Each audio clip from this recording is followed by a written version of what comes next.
Have we seen anything like this in Assassin's Creed before? I mean, has this ever been teased? No, like co-op is actually something that we've been wanting to do for a long time, but the actual fundamental changes that it requires were just too great to do before today, because since we really had to do this next step in terms of technology, might as well overhaul everything, right? It was a perfect opportunity to fit that challenge.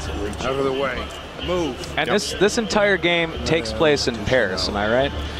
It does, most of it. The beginning is actually set in Versailles, which is sort of another palace and village around Paris, close by.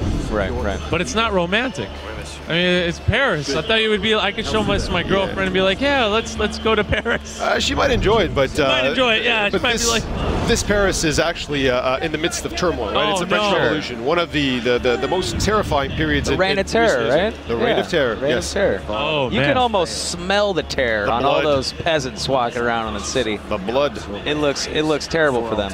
I feel bad for them.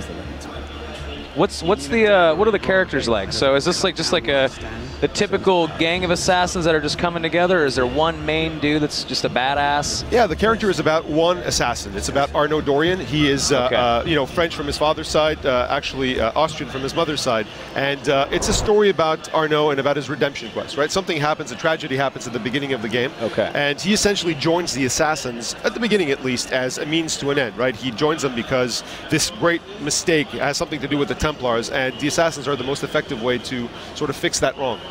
Got it. Awesome. I mean, yeah, that's incredible. So with so many of the Assassin's Creed franchises as before, I mean, we've had like anti-heroes, Assassin's Creed 3, and then the last one we had. It's kind of like a lot of characters kind of fall into this world by accident. Well, I mean, it's true, but it's almost like real life, right? You never, you have a plan and then life happens. Right. So, we always, for every Assassin's Creed game, we always try to find a character that actually, metaphorically at least, represents the period in which he's set. The French Revolution is a terrible period of guilt, of great things, but also of great cost and blood. And it's also a fratricide war, right? Where it was, brother against brother, sister against sister, and, of extremism. So Arnaud's story is all intertwined into that. This is not so much a story about the French Revolution as it is a story about Arnaud set in the French Revolution, with the revolution really acting as a metaphor for the major narrative beats of the story, right? Yeah, so Arnaud, I mean, he can't just use, his bare fists. I can see that he has swords. He's got weapons. What kind of upgrades and what kind of stuff is he working with? Right. Now, this is really where part of the big novelty that we have for Unity. We've always had upgradable characters. Like, I mean, all the protagonists in Assassin's Creed from AC2 have quite extensive upgrades, right? But they're purely aesthetic. The suits are just visual. The weapons, although they are really nice, they really didn't have any different stats.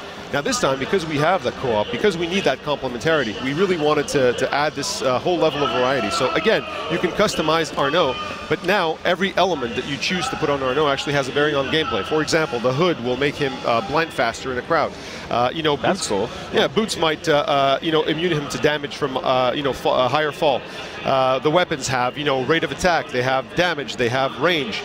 So really, the actual concept behind Unity is really carving your own unique path through the city of Paris. So, even the game structure, we've really worked that around. Like before, Assassin's Creed was always about a linear story set within an open world, right?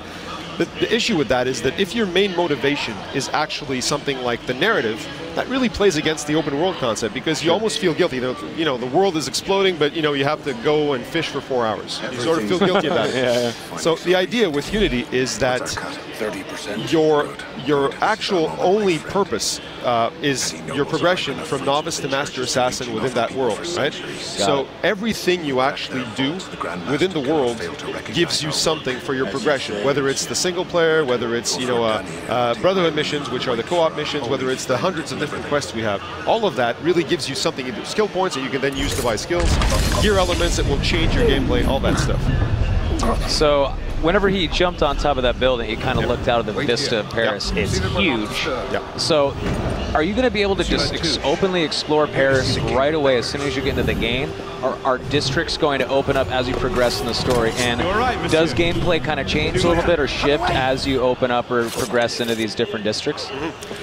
At the beginning, we sort of close off the experience a little bit because we need to teach you how to play this game. You got to walk people into it. This is a very different game than the other games, right? And it's meant to be played differently. So we introduced, but once that has been done, so I'd say like after maybe an hour and a half of play, all of Paris is open. And the way the structure of Paris, the structure of this experience is built is that you're really invited to explore Paris. Like going into a Reach High Point will reveal certain stuff, but it will not reveal everything. Like, all of the different quests of Paris will not be revealed by Reach High Point. Our goal is to encourage people to actually explore and discover stuff. And again, everything you find, every story you complete, everything gives you something that will help you progress your Arnaud, on his path to becoming a master assassin. So everything is open. We actually even have a star rating. So you can attempt, when you have a 1-star Arnaud, you can actually try to do a 4-star mission. It'll be more challenging, but again, because is it doable? It is, because it's extremely challenging. But because there's no way why it wouldn't be doable if somebody's good enough or finds a clever way, and that's the point, right? The way we've built our missions, especially like we have a new concept of mission called black box missions. Black box missions are structured in a way. I mean, the one we're watching right now, this assassination mission, is a black box. We give you a location, a specific location. It doesn't have to be an interior. It can be it can be outside the city, right? But we give you a specific location. We give you a clear objective, for example, kill a target, and then we let you do it the way you want to do it. And really, depending on your skill, depending on the way you want to play, depending on all of those factors, your talent, your whatever, it really, you can do the mission a whole different set of ways. And if you replay that mission, you can try to do it another way. Awesome. There's a lot going on. You guys have built an incredible experience, it seems like.